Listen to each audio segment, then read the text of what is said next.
Hello, I'm Justin Hill, prize-winning author and creator of World of Words. And someone asked me this week how I got into writing.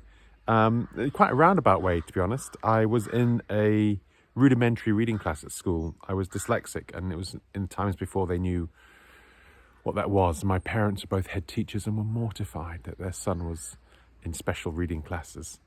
I didn't like books and didn't like reading.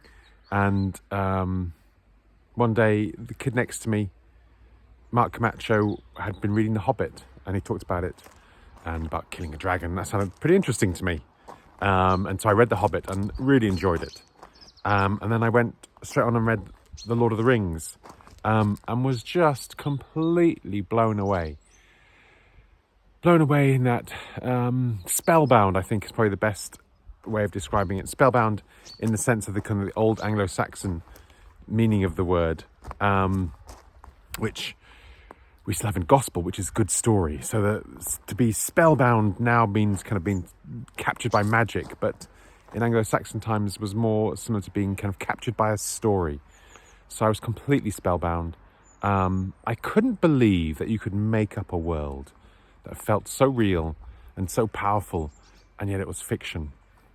And I can still remember now sitting at the end of my bed and having read all the appendices, kind of just squeezing the book dry for the last drops of that kind of magic, and closing it and just kind of feeling a sense of loss, like the magic had come to an end and the spell was over.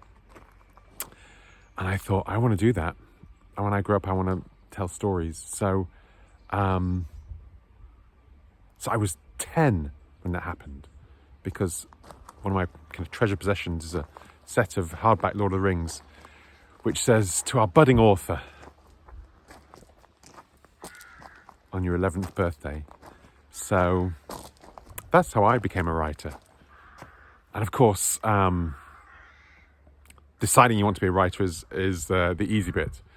How you become it is perhaps a story for another time, but is more relevant in many ways.